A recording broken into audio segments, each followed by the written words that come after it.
Hello friends, good morning. अब आपको पत्र लिखने में कोई तकलीफ नहीं होगी, बराबर। आप उसकी प्रारूप यानी कि कैसे लिखा जाता है, वह जो उसके पॉइंट है, मुद्दे हैं, वो याद रखो तो आप अच्छी तरह से कोई भी पत्र लिख सकते हो, बराबर। हमने पहला पत्र नोट के अंदर लिखा है। अब बाकी के पत्र हम नहीं लिखेंगे, हम सिर्फ समझेंगे, बराबर। तो हमने पहला पत्र निमंत्रण पत्र वह समझ लिया है, बराबर। अब हम आगे दूसरा देखते हैं, बधाई पत्र। बधाई पत्र यानी बधाई देनी है, कॉन्ग्रेचुलेशन, बराबर। तो वो उसका पत्र कैसे लिख सकते हो? हमें फ़ोन से बात करनी है तो कह सकते हैं कॉन्ग्रेचुलेशन, मैसेज करना हो तो कह सकते हैं कॉन्ग्रेचुलेशन, पर उससे पत्र में हमें लिखना है तो यहाँ पर उसका एक उदाहरण दिया है, बराबर। समझेंगे तो नंबर 2 बधाई पत्र, बराबर। अब किसकी बधाई देनी है, कैसी बधाई देनी है? तो सालगिरह यानी कि जन्मदिन पर बधाई पत्र, जन्मदिन है उसकी बधाई देनी है तो उसका पत्र आप लिखोगे। पहला पत्र था जो निमंत्रण पत्र, वह जन्मदिन के अवसर पर उपस्थित रहने के लिए पत्र लिखा था, यानी कि निमंत्रित किया था हमने, बराबर। यहाँ वह नहीं आ सकते हैं, हम नहीं जा सकते हैं, तो बधाई देनी है तो बधाई का पत्र लिखेंगे, बराबर। तो हर वक्त पत्र लिखते हैं वैसे ही पता, किसका पता? आपका, या भेजने जिसे भेजना है वह, उसका पता, तो भेजने वाले का पता, बराबर। भेजा किसने है, उसका पता। तो देखो, अब यहाँ पर एक चीज और ध्यान से देखना आप लोग कि एक हरा अवतरण में नाम लिखा है शांति सदन। तो ये शांति सदन क्या है? घर का नाम है, बराबर। तो इस तरह से कोई भी नाम हो, किसी का भी नाम हो, घर का अलग अलग नाम होता है, माता पिता का आशीर्वाद, मातृछाया, पितृछाया, बराबर। तो ऐसे कोई भी आप नाम लिखो जो घर का नाम रखा है, तो वह नाम आप एक हरा अवतरण में लिखोगे और उसके साथ उनका जो नंबर हो तो नंबर भी लिखो। घर नंबर यहाँ नहीं होगा, इसीलिए सिर्फ नाम लिखा है। रावपुरा बड़ौदा कहाँ पर है? रावपुरा में। वो कहाँ आया? बड़ौदा में। तो इतना शॉर्ट में, उतना टूक पता आप लिख सकते हो। किसका? जिसने पत्र लिखा है उसका, बराबर। अब तारीख हम देखते आए हैं, तारीख हमारी शब्द में, यानी कि तारीख जो है वह अंक में, जो महीना है, मास है, वह शब्द में। तो 10 8वां महीना है तो 8वां कौन सा है? अगस्त। तो यहाँ पूरा शब्द में लिखो अगस्त, और साल 2011, बराबर। ये सब भी चीज आपने देखी कहाँ पर है? बाईं ओर। कहाँ पर है? बाईं ओर, बराबर। तो आप ध्यान में रखना। अब अभिवादन क्या करोगे? प्रिय मित्र साहिल, सप्रेम स्मरण, सप्रेम स्मरण, स्मरण यानी याद, प्रेम के साथ याद किया है। कल ही तुम्हारा पत्र मिला तो हम सब बहुत खुश हुए। हमें तुम्हारी सालगिरह का निमंत्रण भी मिला और यह जानकर विशेष प्रसन्नता हुई कि कल ही तुम्हारी सालगिरह है। इधर माँ कुछ दिनों से बीमार रहती है और पिताजी को तो सुबह 10 बजे ही दफ्तर जाना पड़ता है। दर्शना को भी सुबह स्कूल जाना पड़ता है और वह तो है भी छोटी। इसी कारण घर का बोझ मुझ पर ही है।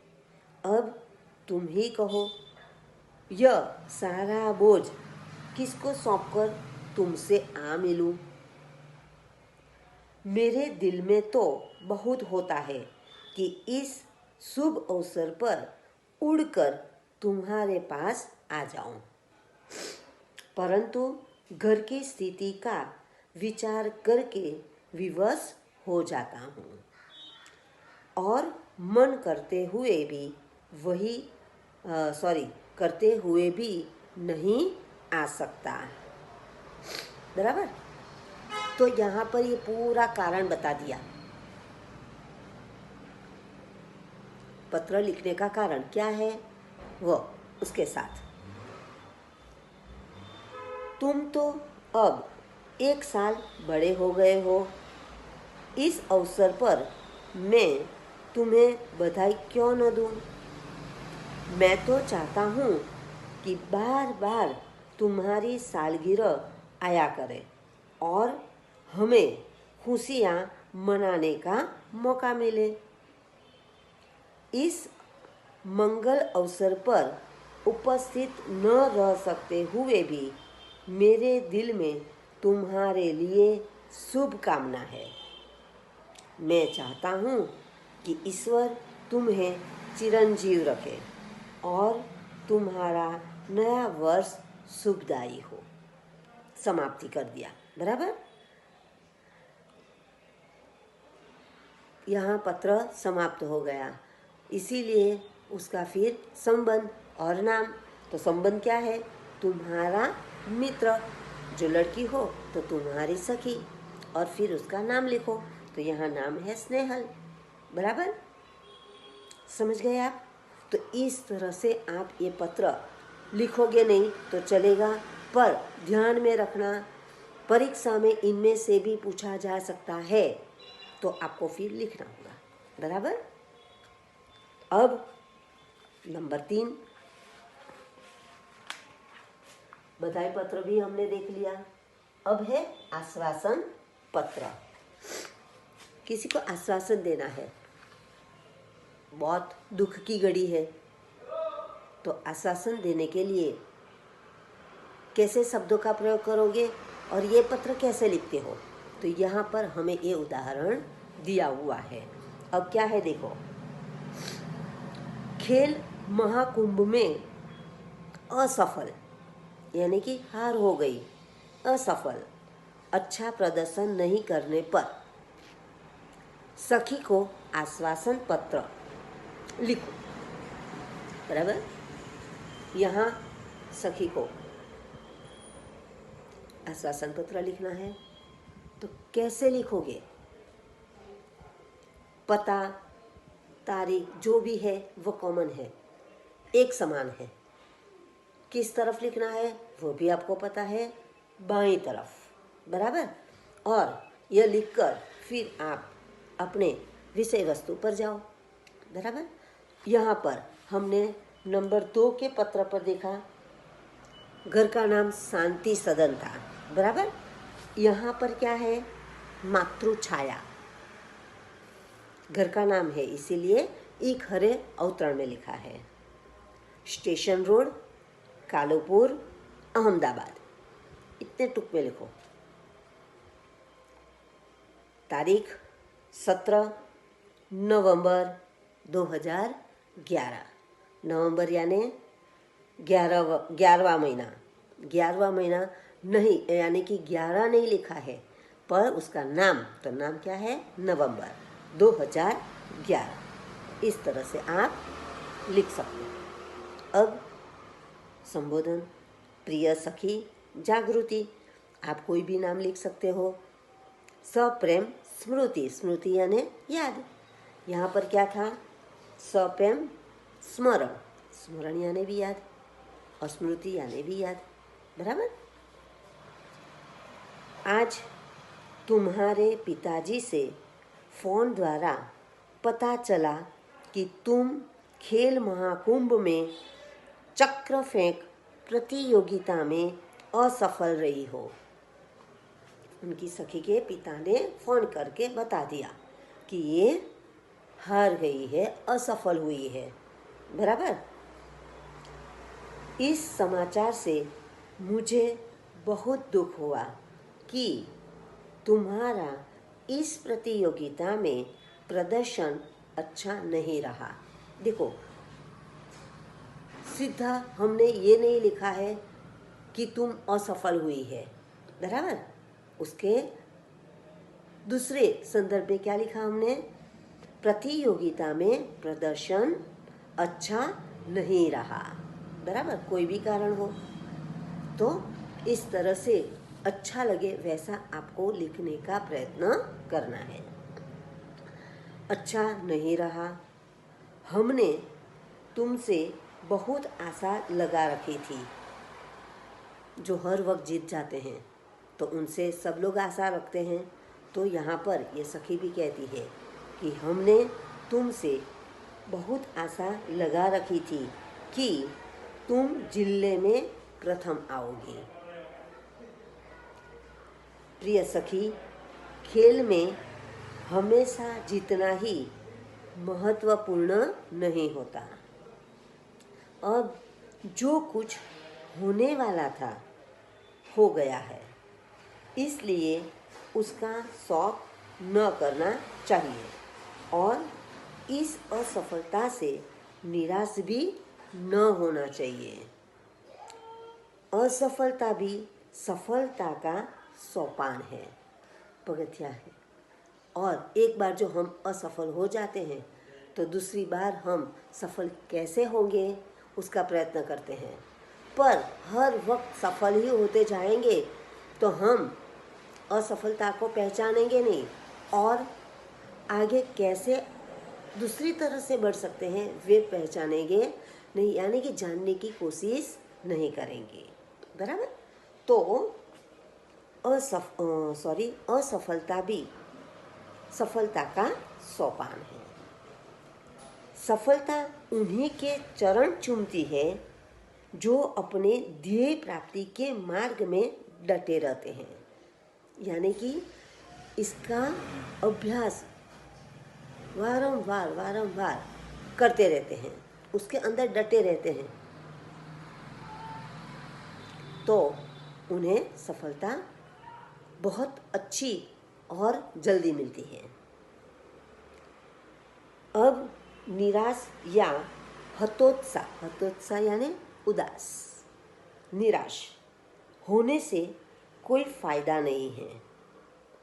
मैं चाहती हूँ कि अब तुम दुगुने उत्साह से, दुगुने यानी डबल उत्साह से अभ्यास करो तो अगले साल तुम्हें अवश्य सफलता मिलेगी और तुम अपने जिले में ही नहीं गुजरात में प्रथम आओगी। प्रोत्साहन देना है, आश्वासन देना है उसे, बराबर। मुझे आशा है कि तुम मेरी बात मानोगी और अपने अभ्यास में मनोयोग से लग जाओगी, अभ्यास में फिर से लग जाओगी। यानी कि जो हमारे साथ बीत गया है उसे मन में मत रखो। हाँ, थोड़ी तकलीफ होती है, दुख होता है, पर अब उससे बाहर निकलने का रास्ता ढूंढो।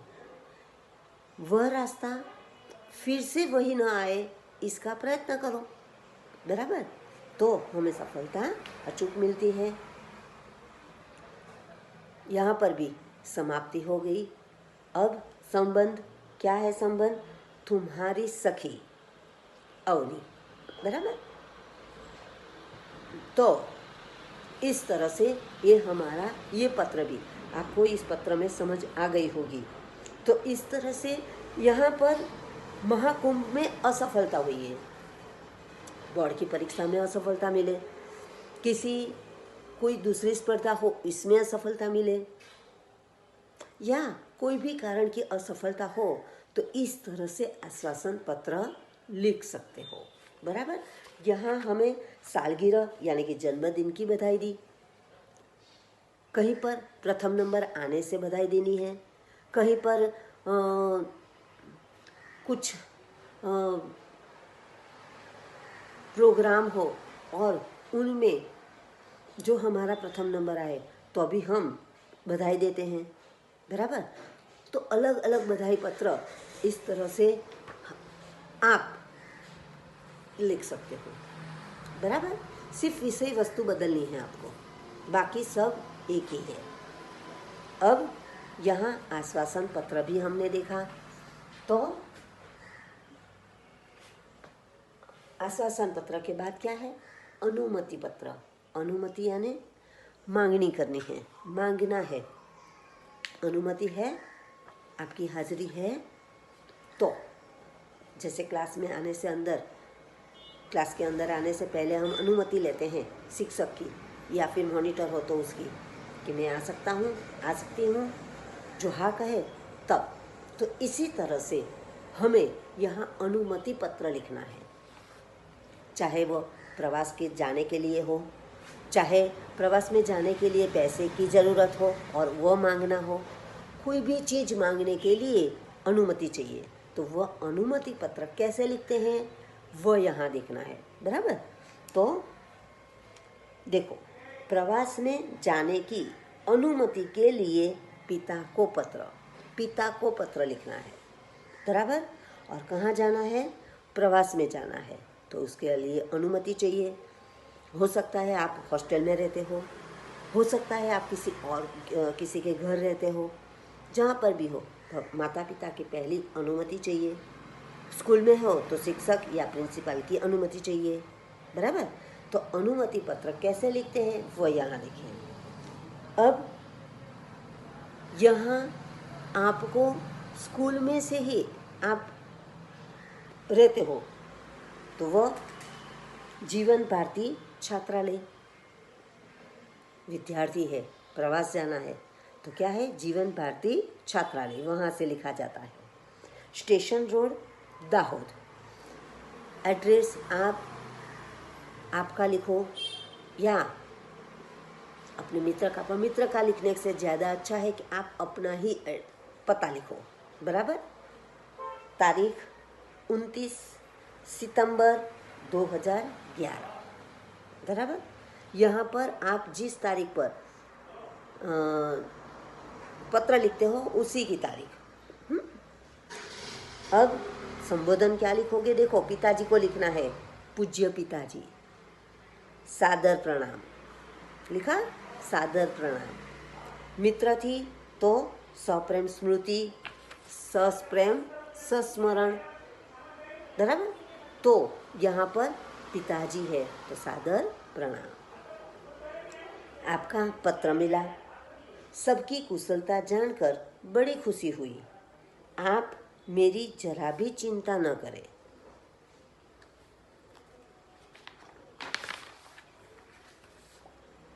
आपको सूचित करते हुए मुझे खुशी हो रही है कि हमारी कक्षा के सब विद्यार्थी अगले महीने की 17 तारीख को अजंता इलोरा की गुफाएं देखने जाने वाले हैं।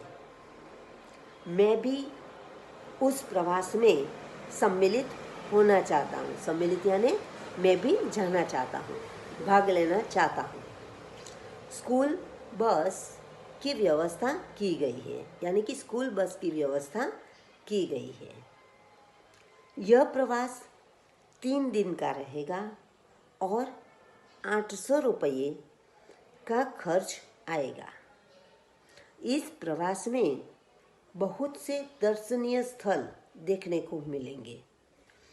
मेरे सभी साथी मनीष, साहिल, श्रेया, जाकिर, वहीदा, गुरमीत और डेविड भी इस प्रवास में जाने वाले हैं। मैं भी इस प्रवास में शामिल होना चाहता हूँ।